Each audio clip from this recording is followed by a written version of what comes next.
શું તમને ક્યારેય એવું લાગે છે કે બધું બદલી ગયું છે? સંબંધો, લોકો, પરિસ્થિતિ પહેલા જેવું કાંઈ નથી રહ્યું અને આ વસ્તુથી તમને દુઃખ થાય છે?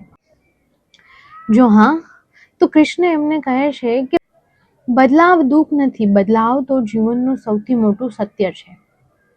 કેવી રીતે? ચાલો જોઈએ. શ્લોક 13 થી લઈને શ્લોક 17 સુધીમાં.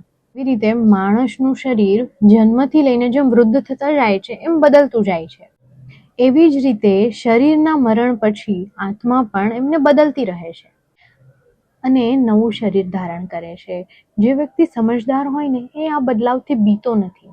આગળ શ્લોક 14માં શ્રી કૃષ્ણ કહે છે કે સુખ, દુઃખ, ધર્મ, કર્મ આ બધું તો થોડા સમયનો મોહ છે.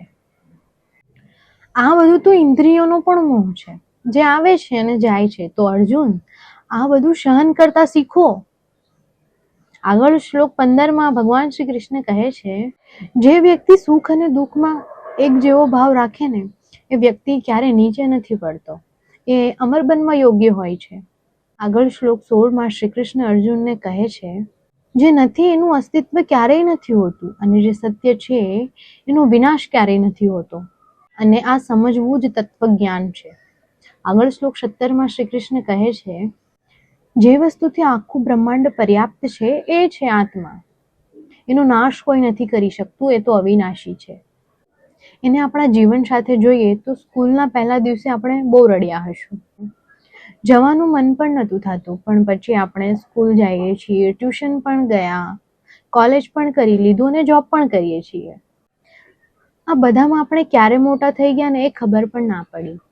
તો તમે પણ તમારા જીવનમાં બદલાવ જોયા જ હશે. તમારા કોલેજના મિત્રો યાદ છે, જે બે બેસ્ટ ફ્રેન્ડ હતા, એમના વચ્ચેનો પ્યાર એવો હતો કે એમના વગર જીવવું મુશ્કેલ લાગતું હતું, પણ અત્યારે બધા ક્યાં છે? તમે એમના સાથે ઘણા બધા સપના પણ જોયા હશે, પણ હવે એ યાદ પણ નથી કરતા.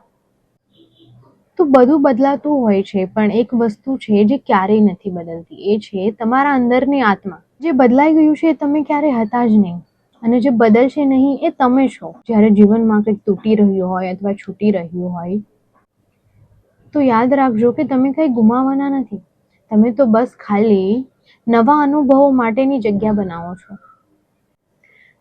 તો આગળના વિડીયો માટે મારા સાથે જોડાયેલા રહો, જેમાં ભગવાન શ્રી કૃષ્ણ અર્જુનને આત્માનું મહત્વ સમજાવે છે.